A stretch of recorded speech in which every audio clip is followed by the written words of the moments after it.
ভাইটিৰ কি নাম তোমাৰ? উদীপ চাউৰ। হা? উদীপ চাউৰ। উদীপ উদীপ চাউৰ।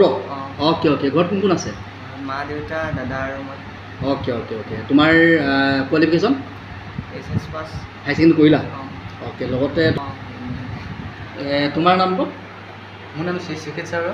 শ্ৰী শিক্ষিত চাউৰ। শিক্ষিত চাউৰ। Okay okay. তো তোমালোক তিনিচুকীয়াৰে হৈছা? তিনিচুকীয়া। Okay okay. আৰু ঘৰত কোন কোন আছে? ঘৰত মা পাপা দাদা মই। Okay okay. তো তোমালোকে উৎপত্তিৰ বিষয়ে কেনেকৈ গম পালা? এই লগৰ এজনে কৈছিলে। লগৰ এজনে কৈছিলে? তাৰ কথা শুনি আহিলোঁ। হা? তাৰ কথা শুনিয়ে কিনে আহিছিলোঁ। তাৰ কথাই শুনি আহিলা?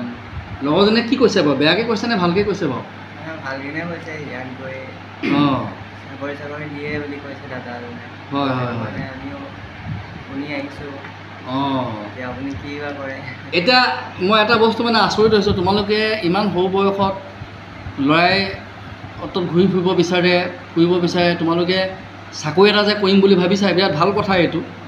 ইমান কম বয়সত যে তোমালোক দুটা ইমান ৰেছপনচিবিলিটি বুজি পাইছা, ঘৰখনৰ কথা বুজি পাইছা, বা নিজৰ ভৰিতে থিয় দিব লাগিব বুলি ভাবিছা, হয় নাই? ঘৰত পইচা খুজিলে দিব মা দেউতাই, তাৰপিছতে যে ভাবিছা যে নহয় নিজে কিবা এটা কৰিব লাগে, নিজৰ ভৰিত থিয় দিব লাগে। হা? তো বস্তুটো শুনি মই যথেষ্ট ভাল পাইছোঁ। আৰু যিসকলে চাই আছে আপোনালোকেও বহুতখিনি জানিবলগীয়া কথা আছে এই দুটা ভাইটিৰ পৰা। ইমান সৰুতে তেওঁলোক যে ইমান ছিনচিয়াৰ, মা দেউতাকৰ কষ্টৰ কথা সিহঁতে উপলব্ধি কৰি আহিছে ইয়ালৈ, যে এনেই বহি থাকিব বিচৰা নাই, সময় বোলে পাছ কৰিব বিচৰা নাই। বৰ ভাল লাগিলে কথাখিনি শুনি। তো আপোনালোকে আশীৰ্বাদ কৰিব সোনকালে যাতে তেওঁলোকক মই জবটো দিব পাৰোঁ।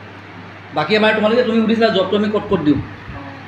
জবটো আমি দিওঁ শ্ব'ৰুম, শ্বপিং মল, গাড়ী ডিলাৰ, বাইকৰ ডিলাৰ, ঠিক আছে। তাৰপিছত nursing home, doctor chamber, laboratory, ডিষ্ট্ৰিবিউটৰবিলাক, এজেঞ্চিবিলাক। তাৰপিছত তোমাৰ দিওঁ hotel, hospital, dhaba, resort, restaurant,